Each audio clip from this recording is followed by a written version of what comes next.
Thank you, Mr. Chairman. Professor Traum, do you think we should forgive criminal misbehavior in the name of social justice?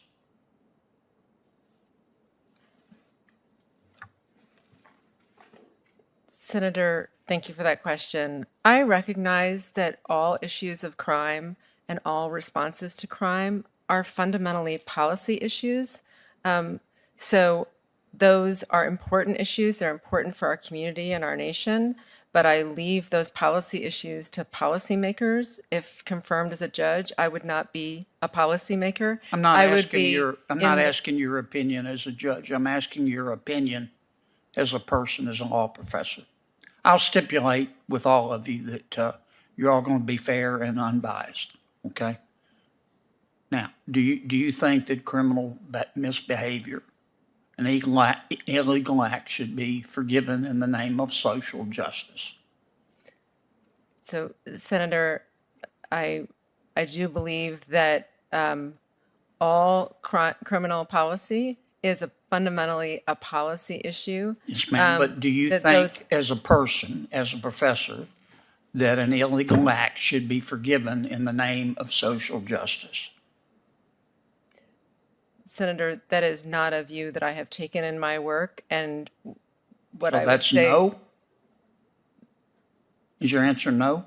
Senator, in my work, I have not taken that view, and in my I'm view, asking, Professor, what you believe. I think this is really straightforward. You're a professor. Do you believe that an illegal act should be forgiven in the name of social justice? It's pretty simple. So, Senator, I believe that we have criminal laws that are created by policymaking bodies like this one. I got all that. Do you believe that a criminal act should be forgiven in the name of social justice? So, Senator, we have not only criminal laws, but we have a criminal process by which people come before the court to be held accountable if they are charged with a crime. And I have enormous respect for that process. I do too. Do you believe that a criminal act should be forgiven in the name of social justice? Senator, when people come before the court, if they are charged with a crime, that is a highly individualized and fact-specific process for all who are involved, and I respect that process. I respect the heck out of it. Do you believe that a criminal act should be forgiven in the name of social justice? Senator, I don't think that I could say with respect to any particular case or as a generality with respect to any category of cases. Do you not have an opinion? I don't have a view to share on how any particular kind of case should be handled. Do you have a view on my question? I do not have a viewpoint to share on how any particular case should be handled. I can tell you don't want to share it. I got that part. Do you have a view? I don't understand why you won't answer my question. If you're confirmed, you're going to be a federal judge. And I join my good friend, Senator Durbin, in saying that judicial intemperament is important. But I think being unbiased is even more important. And I find it incredible that you won't answer my question. So I'm going to ask it again. Maybe it's me. Do you believe that we should forgive a criminal act in the name of social justice? Senator, I share the view that we should be unbiased, but I also share the view that our criminal justice system and our process is very individualized. So what should happen in any particular case is a matter of the process and the very specific facts in that case. Do you believe that a criminal act should be forgiven in the name of social justice? So the outcome of any case is always highly individualized based on the process and the facts. What's your of that favorite case. color? Blue. Thank you. I got one. I'm one for about 20. I can't vote for you. Not if you're not going to answer questions. I mean, that was embarrassing. Let's hope that that is contagious. Senator Kennedy? Thank you, Mr. Chairman. Judge, welcome. Congratulations. Thank you, Senator. I'm not going to ask you about any Supreme Court, ask you to comment on any Supreme Court cases, and I'm certainly not going to ask you about a case in front of you or how you would rule. I just want to try to understand how you think. That's okay.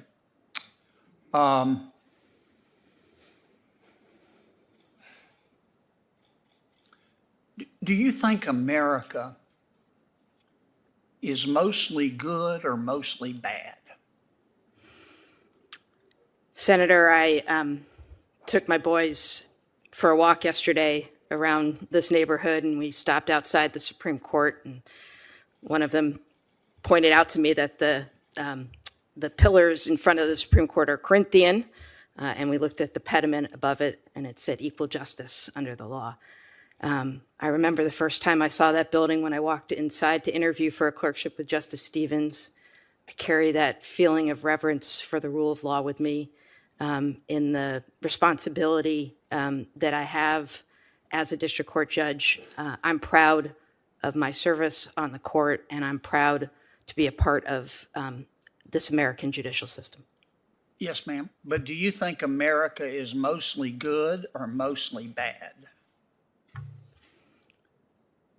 America is mostly good, Senator. Thank you. Do you think freedom and democracy are synonymous? Can you think of circumstances when they're not?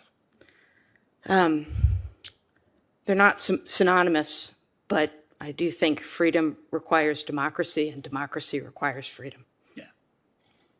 But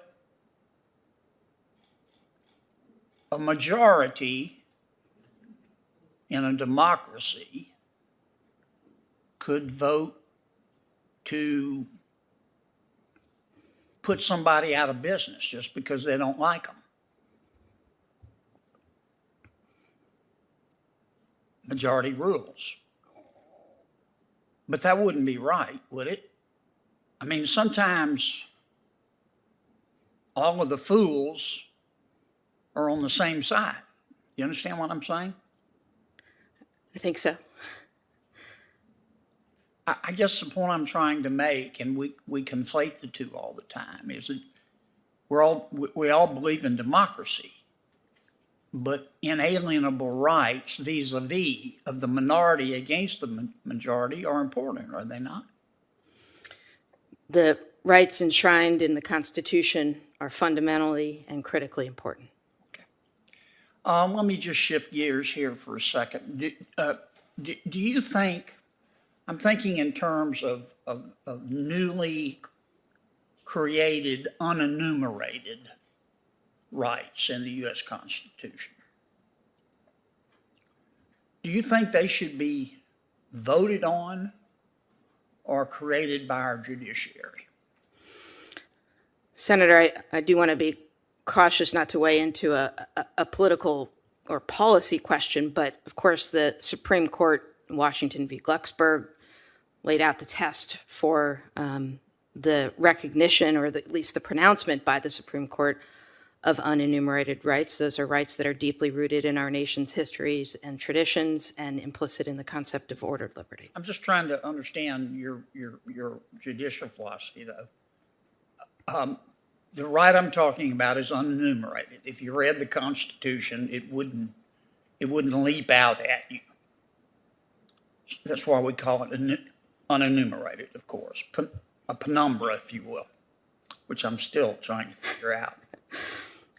Do you think that those kind of rights should be voted on by the people or created by a judge, all things being equal? As a judge, I would have to consider the Supreme Court precedent with respect to the articulation of a right, enumerated or unenumerated, and apply that to a particular case that came before me. Right. But which of the two is in your opinion, in a democracy where we have minority rights, is the better approach? To have a new right voted on by the people or the people's representatives, or created by a federal judge? I suppose to the extent it's a constitutional right, it was voted by the people in the founding, so it's at some level a creature of democratic governance. Okay. Thank you, Mr. Chairman. Thanks, Senator Kennedy. Senator Corona.